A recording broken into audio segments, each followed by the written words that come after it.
écritures, vous passez des écritures, vous faites un certain nombre de choses et vous revenez après sur votre courrier pour le lire. Ça va vous permettre de relire et donc ce que vous avez, ça a cassé un peu la dynamique dans laquelle vous étiez pour pouvoir faire le courrier et donc vous pouvez le faire. Donc voilà un peu comment on peut mettre quand même de la distraction ou faire autre chose, mais tout en finissant quand même la tâche qu'on a démarrée. Est-ce qu'on peut aller sur le slide qui suit, s'il vous plaît?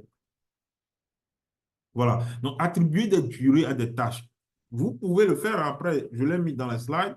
Je suis en train de passer des écritures, mais il y a quelque chose d'important. Ça aussi, c'est important. Où je suis en train de passer des coups de fil. Je dis, je vais passer des coups de fil pour 1 heure de temps. Je mets mon alarme. 1 heure de temps, j'arrête. Quel que soit, je devais passer 10. Finalement, j'ai passé 7. Mais après 1 heure, je dois faire autre chose qui aussi m'attend, qui est aussi importante. C'est bon, vous l'avez terminé, vous avez terminé, vous avez reçu vos résultats. Et d'ailleurs, en le faisant, ça va vous permettre qu'un jour, vous puissiez vraiment respecter les 1 heure. Tout à l'heure, on l'a dit. Vous devez analyser les choses sur une semaine, sur un mois. Vous allez vous rendre compte que quand vous aviez dit les 1 heure là, finalement, vous n'avez pas pu respecter 1 heure. Et donc, du coup, il faut voir si vraiment c'est 10 appels qu'on peut passer dans 1 heure ou quelle analyse comptable on peut faire en 1 heure de temps. Mais 1 heure de temps, l'alarme sort, vous faites. C'est la même chose qu'au réveil. Le matin, si votre réveil sort et que vous remettez un autre réveil, vous remettez un autre réveil, un jour, vous allez vous réveiller à 11 heures parce que vous avez mis 1000 fois le réveil. Donc, la planification, c'est ça. Attribuer des durées à tout ce que vous êtes en train de faire. Se fixer des objectifs personnels et essayer de tout faire pour ne pas se mentir. Se donner confiance, se faire confiance et se dire, OK, voilà un peu. Je donne un exemple. Par exemple, on vous a dit de réaliser un chiffre d'affaires dans la journée ou on vous a dit de passer des coups de fil, 10 coups de fil. Vous étiez en train de passer des coups de fil, mais pour pouvoir atteindre l'objectif qu'on vous a donné, vous-même, vous dites en 1 heure, il faut que j'aille rapidement, que je passe 14 coups de fil. Vous allez réaliser selon vos capacités et vous allez vous voir qu'au pire, peut-être vous en avez passé 11 pour pouvoir obtenir 2 ou 3 rendez-vous. Parce qu'in fine, en passant les coups de fil, c'est pour ça. On devait vous dire de passer des écritures pour pouvoir tirer la balance quand vous êtes comptable. Ou vous devez faire des analyses financières pour pouvoir trouver des ratios et les faire. Donc, vous fixez vos propres objectifs de comment vous allez tout faire pour pouvoir arriver à ces objectifs. C'est important dans la planification de fixer ses propres objectifs par rapport aux objectifs que l'entreprise vous a fixés ou que le projet vous demande de faire. Et donc, vous devez vous challenger par rapport à ces objectifs planifiés. Planifier les imprévus, on en a parlé tout à l'heure.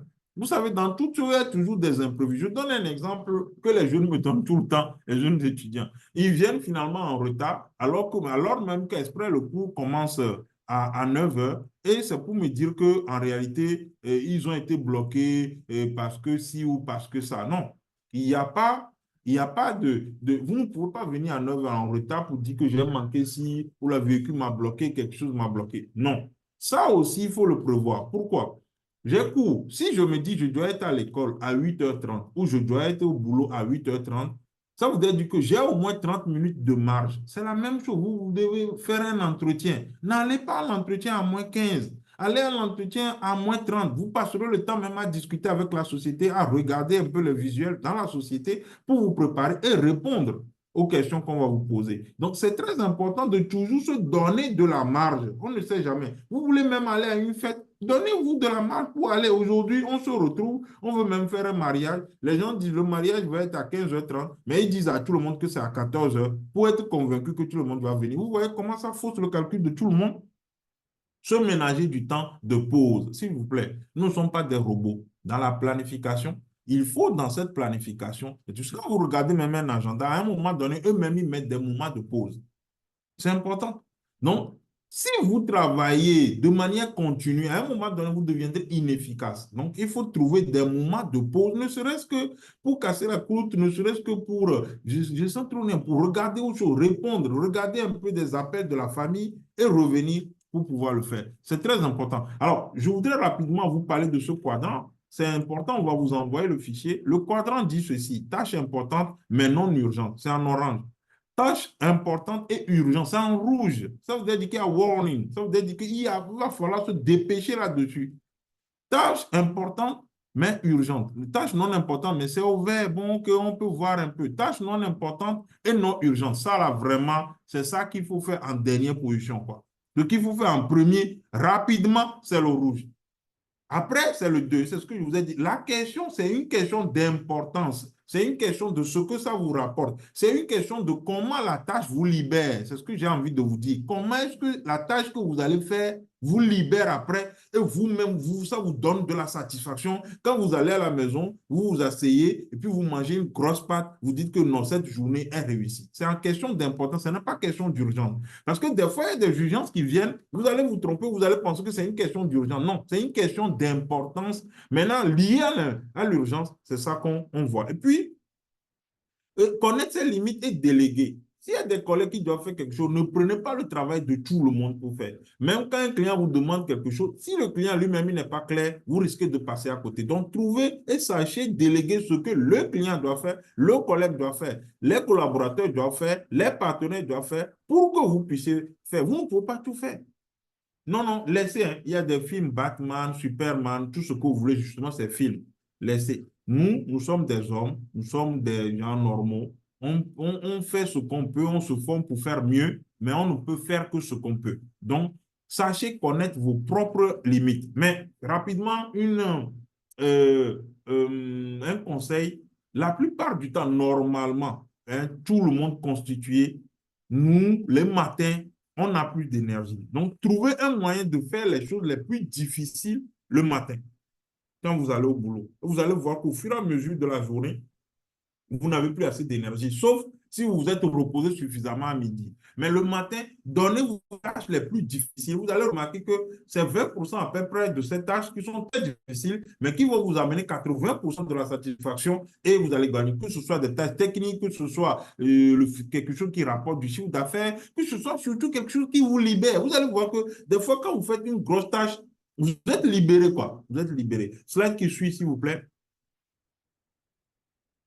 Voilà. Alors, les outils, hein, c'est l'agenda numérique. Utilisez l'agenda de vos ordinateurs. Utilisez l'agenda. Utilisez les rappels de vos portables. Aujourd'hui, je ne comprends pas. On ne l'utilise pas. Les gens n'utilisent pas les rappels. Le truc fait des notifications, mais on ne regarde pas. Trouvez un moyen d'utiliser ça. Il y a l'agenda, il y a le calendrier. Utilisez les calendriers qui sont sur vos bureaux. Écrivez dessus. C'est des éphémérides, quoi. Mais je voudrais vous dire une chose. Comment on utilise l'agenda? Ça, c'est important. Les gens ont l'agenda, mais ils n'ouvrent jamais. En réalité, l'agenda ne se ferme pas. Hein. On ne ferme pas un agenda. Si vous voulez, vous pouvez avoir deux. Si vous pensez que quelqu'un peut lire, vous avez l'agenda professionnel et l'agenda privé. Vous avez les anniversaires, les choses dedans et vous allez le fermer. Quand vous ouvrez, quand vous venez au bureau, l'agenda s'est ouvert avec une règle dessus pour que ça ne se ferme pas. Et vous mettez ça justement là même où vous dormez et vous travaillez. Donc, ce qui fait que quand vous venez, en aucun cas, vous ne pouvez vous rendre compte que c'est fermé et vous ne pouvez pas rater ça. Quand vous quittez le bureau, vous ouvrez l'agenda, vous le mettez, si vous voulez même, mettez ça sur votre chaise. Et être convaincu que si je veux m'asseoir, je serai obligé de regarder ce que j'ai à faire. C'est très, très important en fait. Beaucoup de personnes ont l'agenda, mais ne savent pas utiliser l'agenda. Les gens le prennent, ils prennent finalement l'agenda. Permettez, je vais charger rapidement mon PC là, parce que je pense qu'il veut nous faire faux bon. Les gens ont l'agenda, mais utilisent l'agenda comme bloc-notes, je vous en prie. Non, non, non, il y a des bloc-notes, c'est différent. Ce n'est vraiment pas l'agenda. Donc, ce que je voulais vous dire, c'est que il faut utiliser l'agenda, l'ouvrir, remplir, donner des dates, dire j'ai ci, j'ai ça. Dans la journée, voici ce que j'ai. Vous mettez OK. L'agenda reprend un peu votre to-do list. C'est quoi une to-do list? La to-do list se fait la veille. Je fais l'analyse de la journée, je me dis, il y a des choses que j'ai fait, je coche, il y a des choses que je dois faire, je dois rattraper, je les mets et je remets ça dans l'agenda. Ne mettez pas ça forcément sur une feuille volante, sauf si vous l'avez oublié, l'agenda, ou vous ne l'avez plus. Donc, moi, d'habitude, je conseille aux gens qui n'arrivent pas à l'utiliser, un seul agenda, d'utiliser deux. Il y a un agenda, vous avez mis anniversaire, vous avez mis un certain nombre de choses. Il y a un autre agenda, vous avez mis vraiment vos travaux sur tout un mois hein, ou tout 2 mois, ce qui permet même que des fois, vous faites des rappels. Par exemple, le 15, vous devez faire quelque chose, ben vous mettez le premier rappel de ce que je dois faire le 15. Mais l'agenda de grâce doit être ouvert sur vos bureaux, sauf si vous avez une assistante qui va vous rappeler les choses. Il y a quelqu'un qui dit qui ne me reçoit pas. S'il vous plaît, il y a d'autres personnes dans ce cas où les autres, vous me recevez, mettez juste une main ou quelque chose, hein, pas compris. Il y a quelqu'un qui dit qu'il ne me reçoit pas. Est-ce que les autres me reçoivent? Mettez juste une main. Mettez juste ça, que vous me recevez pour que je regarde. Bon, ok, il y a des gens qui disent quand même qu'ils me reçoivent, hein. Je ne sais pas, monsieur Akibolé dit qu'il ne me reçoit pas, je suis désolé. Voilà, il y a des gens qui disent qu'ils me reçoivent quand même. Je ne sais pas comment on peut faire ça, hein. Ah, je vous reçois bien, c'est docteur Tienpois, en ligne. Ok, bon, voilà, je suis désolé. Donc, voilà ce que je voulais dire sur l'agenda. C'est très, très important que nous puissions comprendre que c'est comme ça qu'on utilise l'agenda parce qu'il y a plein de personnes qui l'utilisent. Ça ne sert à rien. L'agenda, c'est pas un truc c'est pas du bling-bling. Ce n'est pas que je peux aller montrer à tout le monde, j'ai un joli agenda. Non, non, non, non. C'est quelque chose qu'il faut savoir utiliser. Mais il y a plein d'outils aujourd'hui. Il faut apprendre à l'utiliser pour que ça vous fasse des notifications. Et quand vous avez une notification, trouvez le temps de regarder. Alors, une chose, aujourd'hui, nous avons un problème, c'est que nous avons mille choses des fois qui nous arrivent en même temps. Moi, je veux utiliser l'agenda de WhatsApp. C'est-à-dire, WhatsApp, vous recevez des notifications et puis des fois, vous ne répondez pas. Moi-même, ça m'arrive, des fois, je ne réponds pas, ça fait 2 jours. Mais petit à petit, le secret que je suis en train de trouver, quand je vois quelque chose, je réponds à tout le monde en même temps. Même si c'est un petit mot ou quelque chose qui va faire que la personne va encore réécrire, écrivez. Et ça va vous sauver. Ça aussi, ça fait partie de la planification. Donc, de grâce, utilisez l'agenda papier, utilisez l'agenda numérique sur votre PC, sur vos portables. Si vous en avez même deux, utilisez ça. Maintenant, il y a d'autres choses pour que vous puissiez vous rappeler de ce que vous êtes dit, c'est des post-it. Les post-it, c'est les papiers jaunes qu'on colle. Collez ça sur vos PC, collez ça sur vos bureaux, collez ça justement sur vos agendas, collez ça sur des feuilles. Mettez, utilisez des feutres. En tout cas, écrivez en gras et en grand pour que ce que vous avez à faire, vous puissiez ne pas l'oublier. Donc, voilà un peu ce que je peux vous dire sur les outils. Est-ce qu'on peut passer au slide qui suit? Voilà, ça c'est l'agenda, exemple d'agenda numérique, hein, que moi j'utilise. Moi j'utilise Outlook, donc je l'utilise, me rappelle beaucoup de choses, mes formations, mes choses et tout. Essayez de l'utiliser, quoi. On peut passer, s'il vous plaît. Voilà, ça c'est l'agenda, votre agenda que vous avez. Essayez de ne pas bourrer ça, utilisez ça simplement et ça va vous permettre. Mais après, une fois que vous avez fait, mettez OK dessus, quoi. Mettez OK dessus. Il n'y a pas assez de place pour mettre tout. Essayez, si vous devez glisser une heure, glissez. Mais faites attention à être très lisible. N'écrivez pas des choses que vous-même ne pouvez pas lire après. Ça ne va pas vraiment vous aider. Mais quand vous avez fini une tâche, mettez OK et vous devez utiliser ça pour le jour qui suit. C'est très important le vendredi, le samedi, de refaire le point pour voir comment est-ce que j'ai pu exécuter. Mais déjà, le point se fait chaque journée, chaque fin de journée. Celui qui est très efficace, qui veut progresser, doit faire un point pour voir est-ce que ma to-do list, est-ce que ce que j'avais prévu, est-ce que je le fais? Merci beaucoup. On peut continuer, s'il vous plaît. Enfin, créer des rappels, créer des alarmes, j'ai dit ça. Mais ce qui m'intéresse ici, dans l'exécution de la planification, c'est que quand vous avez écrit des choses que vous devez faire, procédez par priorité de trois. J'ai 1000 choses à faire dans une journée. J'en sais trop rien, j'ai des appels à faire, j'ai la comptabilité à passer, j'ai des écritures à faire, j'ai un projet à écrire. OK. En dehors du projet à écrire, j'ai une visite à faire et tout. Priorisez et mettez que trois. Quand vous venez, vous devez faire 9 choses minimum par jour. Mettez les 9, mais mettez d'abord trois. C'est une règle comme ça. Je ne peux pas vous dire pourquoi, mais il y a une règle comme ça. Mettez d'abord trois choses. Concentrez-vous dessus 7h30, 8h, de 8h jusqu'à midi ou jusqu'à 11h. Faites que ces trois choses-là. Concentrez-vous, finalisez-les et vous passez encore à trois autres choses, projets et tout. Il y a des personnes à contacter. Très souvent, qu'est-ce que nous avons? S'il y a des coups de fil, des SMS, on se concentre sur ça et on fait non. Ça va vous bouffer de l'énergie pour rien. S'il y a un courrier à faire, s'il y a un projet à faire, s'il y a une analyse à faire, faites-les en même temps. Il y a un livre qui est assez intéressant que j'avais voulu vous montrer. Je vais voir si je le retrouve rapidement.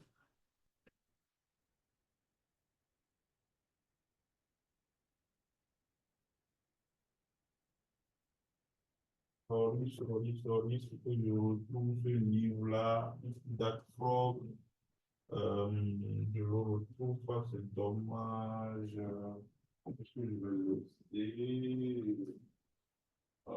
Sorry, c'est dommage, c'est dommage, c'est dommage. Dommage. Voilà. Je ne sais pas si vous le voyez, ce livre-là. Je sais pas. Vous arrivez à le voir, s'il vous plaît? S'il vous plaît, vous arrivez à le voir? Quelqu'un peut me dire si vous arrivez à voir Non, ce livre-là. Allô? non, Allô? ça va rien. Oui, oui, oui. Oui, allez. Vous arrivez à voir le livre? Oui, nous le voyons. Oui, bon, le livre en anglais, c'est Eat That Frog, avaler ce crapaud. En fait, en gros, le livre dit, quand vous commencez la journée, c'est un livre très intéressant que je lis. Bon, c'est un de mes auteurs préférés. Il s'appelle Tracy Bryan. Je l'adore. Il écrit beaucoup de choses, notamment le livre No Excuses, que j'ai adoré. Et donc, ça aussi, c'est avaler le crapaud. Ça veut dire que ce qui vous dégoûte, ce qui est compliqué, ce qui va vous donner des maux de tête, attaquez ça dès le matin. Quand vous le finissez, vous allez voir. Vous allez remarquer une chose dans la vie, c'est que quand vous-même vous êtes fatigué, quand vous êtes démotivé, quand quelqu'un vient vers vous, que vous motivez la personne, vous-même vous êtes requinqué. Et quand vous faites des gros travaux, quand vous le finalisez, vous allez remarquer que vous êtes motivé pour faire le reste. Vous devez trouver d'autres moyens pour continuer les deux autres, ainsi de suite. Après, évaluez ce que vous faites au fur et à mesure pour voir est-ce que je suis dans le timing, est-ce que je suis dans le temps que je me suis fixé et replanifier la journée s'il le faut. Attention, nous sommes tous des bosseurs, nous sommes des gens sérieux. Je devais terminer ma journée à 20 heures. Des fois, il arrive que je n'arrive pas à le terminer à 20 heures, je vais le terminer à 21 heures. Je ne vais pas faire ça chaque jour, mais des fois, s'il faut replanifier vraiment parce que vous êtes en train de faire quelque chose et vous devez coûte que coûte le traiter. La planification doit vous amener à quelque chose. In fine, plus rien ne va vous chasser avant que vous ne puissiez répondre à vos obligations. C'est-à-dire que vous-même, vous faites les choses et à aucun moment, vous ne courez à la dernière minute parce que tous ceux qui courent à la dernière minute pour organiser ou faire quelque chose, ils se retrouvent toujours à faire des erreurs ou à rendre des choses incomplètes. Est-ce qu'on peut poursuivre, s'il vous plaît? Voilà les bonnes pratiques, hein. Prendre 15 minutes par jour pour faire le point sur la journée le matin et tout, avoir un plan de la journée à portée de main. Ce que vous avez dit, il faut que ça soit à portée de main. C'est ça, je parlais tout à l'heure de l'agenda. L'agenda ne peut pas être quelque part dans la cuisine ou à la maison et vous-même vous êtes au boulot. C'est dangereux. Justement, c'est pour ça que je vous dis, ne soyez pas dérangés d'utiliser l'agenda papier, l'agenda numérique, mais l'agenda aussi, les rappels qui sont dans vos téléphones, tout ce qui va vous permettre de vous rappeler. Je vous ai dit quatre choses.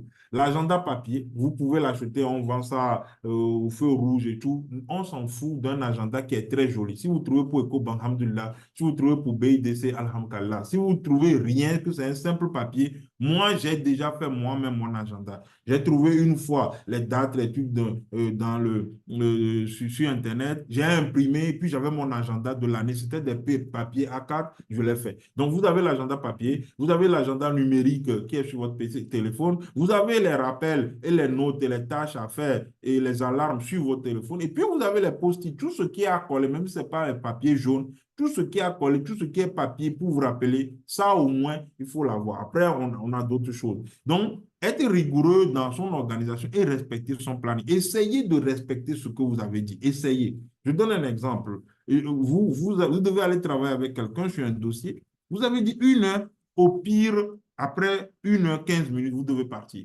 Il faut que vous puissiez faire ça, vous discipliner, discipliner la personne, sinon vous allez vous faire avoir. Tenir son planning à jour, valider les tâches, réaliser les rendez-vous effectués, éviter d'être dérangé lorsque...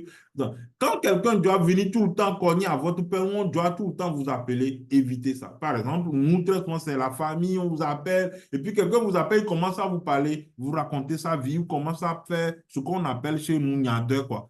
Si c'est vraiment pas important, évitez ça. Dites à la personne, on parlera de ça après. Mais en planification, dans une journée, on ne peut pas se permettre de faire ni soir, ni affirmer que mi va mariage à quoi moi, Daoudé, il a fait ceci, il a porté ci. On s'en fout de ça, s'il vous plaît. Nous sommes des cadres, nous sommes des professionnels. On fera ça le jour où on a un temps, un dimanche, on est en train de faire rien. Si on doit faire ce là forcément, on le fait. Mais quand vous êtes en train de travailler, travaillez. Je ne dis pas qu'il n'y a que le travail dans la vie, mais non, je vais justement vous surprendre.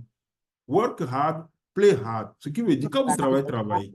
Quand vous ne travaillez pas, amusez-vous. Quand vous allez à la plage, mettez les pieds dans l'eau. Mettez les pieds dans l'eau. N'allez pas à la plage et puis vous repartez sans mettre les pieds dans l'eau en disant que vous êtes allé à la plage. Donc, quand ce que vous faites quelque chose, faites-le bien. Ça aussi, c'est dans la planification. Ça va vous donner de l'énergie et vous allez faire. Se réserver des moments de calme.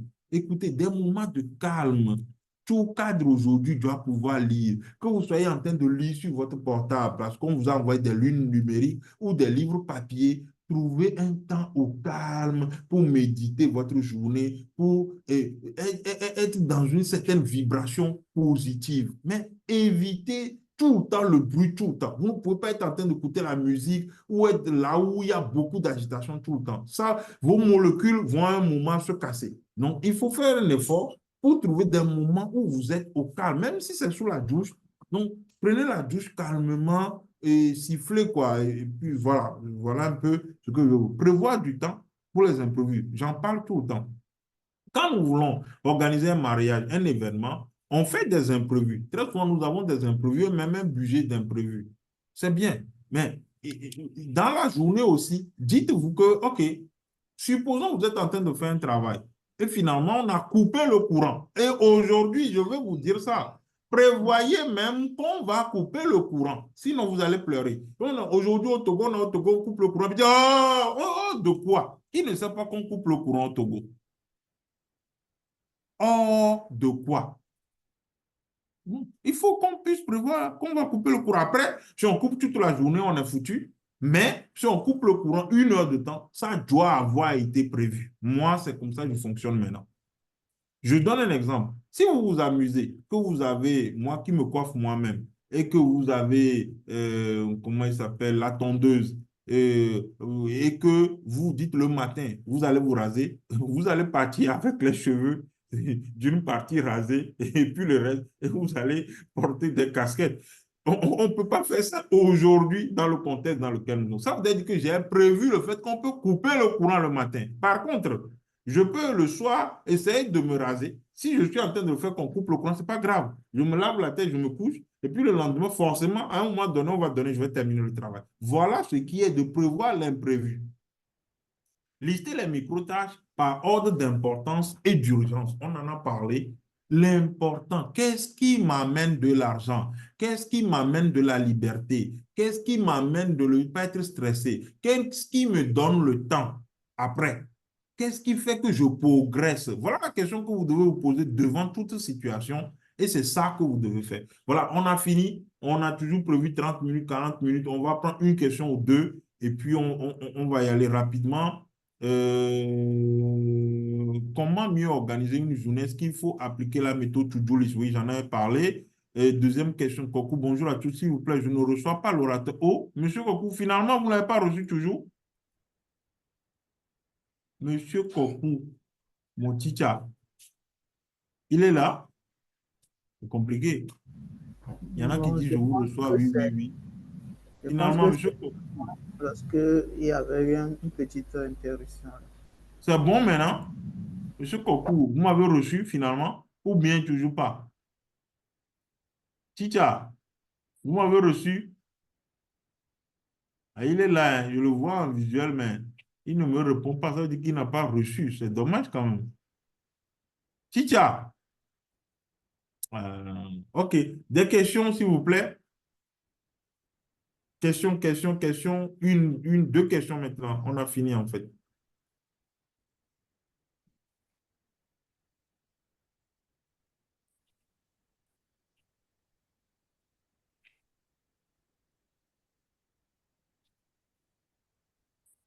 Question, question. Oh, vous n'avez pas de question?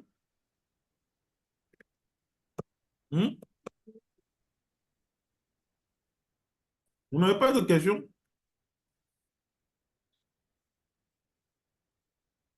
Bon, ben, écoutez, moi, je vais vous dire merci. Écoute, c'est des pastilles, hein. D'accord. Ah bon? Il dit toujours qu'il ne me voit pas, hein. Pour le moment, non pour moi. Comment gérer la gestion de projet et les sorties de terrain? Il y a une dame qui pose la question, comment gérer la gestion de projet et les sorties de terrain? Bon, qu'est-ce qui est... Est-ce que la sortie de terrain doit donner quoi?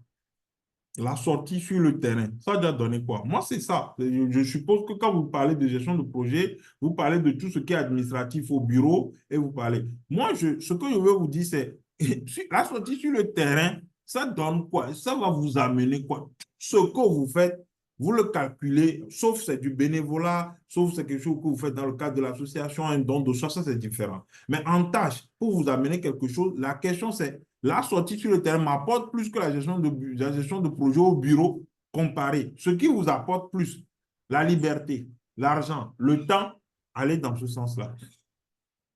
Quelqu'un, Elpidio, merci beaucoup. J'ai aimé, M. Philippe, merci pour ce partage. Merci à vous pour avoir suivi. Je peux intervenir en vocal? Oui, je vous suis. Dernière question, justement.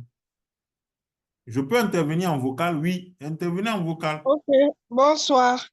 Bonsoir. J'espère que vous me recevez. Alhamdulillah, on vous reçoit. Oui, c'était pour préciser ma question. Par exemple, moi, je suis dans Oui, le domaine du recouvrement où il y a des très fois, bien. tu as besoin de prendre du temps pour justement voir les dossiers, mais les sorties de Mhm, terrain sont importantes. Est-ce qu'il faut mhm, choisir des jours où on va mhm. analyser les dossiers pour justement préparer les actions qu'on doit faire sur le terrain et chercher d'autres jours pour également les consacrer uniquement à la visite de terrain ou bien on peut le faire le même jour, c'est-à-dire le matin, peut-être voir un peu les dossiers et le soir le Mhm. consacrer aux visites. Très Voilà. bien, ça c'est une très très bonne question. J'adore la question. Très souvent, moi, avec mes collègues ici, j'ai l'habitude de dire, préparez un peu ce qui est administratif au moment où les clients ne sont pas disponibles. De donner un exemple. À partir de 17h jusqu'à 18h30, 19h, vous pouvez faire préparer l'administratif pour que le lendemain, vous puissiez sortir sur le terrain. S'ils sortent sur le terrain, s'ils sont fatigués, ils peuvent rentrer dans l'après-midi, continuer l'administratif. Mais si c'est le recouvrement, c'est important le soir. Hein? Bon, M. Kokou dit toujours qu'il n'a pas mon retour. Hein. C'est dommage, comme j'espère qu'on va lui envoyer l'enregistrement. Voilà. Mais pour revenir à Mme Marthe, ce que je dis très souvent, c'est que il faut que vous puissiez trouver un moyen où, quand vous vous occupez à faire l'administratif, les clients ne sont pas disponibles. C'est comme ça que vous gagnez du temps. Parce que la planification aussi, c'est de gagner du temps. Donc, quand vous êtes en train de le faire, que les clients ne sont pas disponibles en ce moment, donc vous gagnez en temps et après vous sortez sur le terrain. Une fois que vous avez fait l'essentiel sur le terrain, c'est-à-dire de matin jusqu'à 16 heures au moins, vous pouvez trouver des clients. Quand on revient, on continue encore l'administration. C'est ça qui rend en fait la chose efficace. Autre chose, vraiment, mais bon, je ne peux pas vous dire, prenez des jours pour la sortie de terrain, prenez des jours pour l'administratif. Non, moi, je ne pense pas que ce soit ça. Il peut arriver des moments où, sur certaines informations que vous avez reçues, vous puissiez rapidement préparer l'administratif, voir un peu dans le dossier et puis partir sur le terrain. J'ai vu ça. Mais très souvent, faites ce que vous devez faire au moment où vous ne perdez rien par rapport aux clients pour pouvoir aller un peu plus facilement sur le terrain. Je ne sais pas si vous avez suivi, Madame Marthe. Oui, oui, c'est bon. Je suis satisfaite. Je demande ça parce que souvent, l'action recouvrement, c'est non seulement l'administratif, il y a les appels et il y a les sorties de terrain. C'est-à-dire, c'est Très trois bien. choses accumulées à la fois. Donc, Mhm. souvent, si on s'amuse et je veux dire, on nous met un côté, ça peut faire balancer les choses. C'est-à-dire, les trois actions sont nécessaires pour pouvoir atteindre l'objectif. Il y a d'autres clients, tu vas les avoir au téléphone. D'autres, il faut forcément aller les surprendre en visite. Il y a d'autres, c'est les courriers qui vont les faire réagir. Donc, comment vraiment réussir à agencer tous ces trois-là qui demandent non seulement de la présence, mais bon, de la réflexion, mais également du travail sur le terrain. C'est vraiment ça, Non, non, non, c'est ma ça, vous avez préoccupation. raison. Il y avait cet aspect d'appel. Mais vous voyez que pour faire les appels, il faut les préparer. Pour pouvoir appeler et dire que vous passez, vous faites. Ou soit vous voulez le faire en commando parce que le client est indélicat. Mais pour faire les appels, il faut les préparer. C'est ce que moi je dis. Quand vous devez préparer quelque chose qui n'est pas lié au client directement, alors faites-le à des heures où vous savez que de toute façon, il n'est pas disponible. Mais à partir du matin, moi, je pense que c'est important si même vous devez prendre une heure pour que vous puissiez être bien dans le bain, oui, mais le matin jusqu'à 16 heures, vous devez pouvoir le consacrer au client et après le consacrer à l'administratif et à la préparation des appels. Si vous devez passer des appels le matin et aller dans l'après-midi ou passer des appels dans l'après-midi pour des rendez-vous le matin, pourquoi pas, mais moi, je parle de la préparation qui n'est pas liée, qui ne touche pas directement le client, qu'il faut faire à des heures où les clients ne sont plus disponibles. Par exemple, si vous allez chez un client à 7h30, ce n'est pas sérieux, sauf vous voulez aller le surprendre. Ça, c'est autre chose. Mais à partir de 8h, 8h30, 9h, voilà, vous êtes sur le terrain, vous êtes en train de faire des appels. Voilà un peu ce que je peux vous dire. C'est bon, madame? Oui, c'est bon. Merci beaucoup. Merci Non, infiniment. non, nous sommes disponibles, nous sommes disponibles. Une dernière question peut-être. Voilà, nous allons essayer d'écrire, de laisser vos mails, hein, en écrivant au cabinet, c'est info, S au pluriel, arobase cabinetsynergie.com. On va vous envoyer l'enregistrement. Et puis voilà, c'est ce que nous sommes en train de faire. On va le faire plus souvent sur plusieurs thèmes. On va revenir, on faisait des choses dans le cadre plutôt du numérique, mais là, le cabinet va revenir sur certains aspects. Pour la planification, c'est très important. Essayez de lire, essayez de trouver des outils, essayez de vous mettre à l'aise, essayez de réfléchir là-dessus pour que vous-même vous puissiez trouver. Parce que ce que j'ai dit, il peut y avoir des gens qui sont très forts l'après-midi, mais qui ne sont pas forts le matin. Je ne sais pas trop pourquoi. Pourquoi? Parce qu'ils sont des couches tard, tout simplement. Ils se sont couchés à 3 heures du matin. Donc, le matin, ils ne sont pas trop en forme et ce n'est que dans l'après-midi. Réajustez les choses en fonction de ça. Donc, trouvez votre moyen, mais vous devez absolument vous planifier. Vous devez absolument utiliser les agendas papier, les agendas numériques. Vous devez utiliser des post-it, tous les outils qui vont vous faire les rappels. À un moment donné, les gens vont penser même que c'est de la sorcellerie. Non, ce n'est pas de la sorcellerie, c'est que vous vous êtes planifié, vous avez planifié les choses et vous vous rappelez de tout. Moi, je me rappelle des anniversaires. Si je ne connais pas, je ne connais pas, mais avec la complicité de mon assistant de direction, j'appelle, j'écris aux gens, ils sont surpris. Donc, voilà un peu ce que je vous dis. Je vous remercie et je vous dis à très, très bientôt pour une autre formation. Passez une très bonne soirée et on vous enverra le truc. Et n'hésitez pas à nous écrire si vous avez des besoins, si vous avez d'autres questions. Merci beaucoup. Très bonne soirée à tous. À très bientôt. Voilà, j'ai eu les retours des gens très enrichissants. Merci. Il y a eu des gens qui ont laissé leur mail. On va regarder tout ça et puis on va vous laisser. Voilà. Merci beaucoup à tous. Merci, docteur. Merci de nous suivre. Petit à petit, ensemble, on se retrouve au sommet. À bientôt.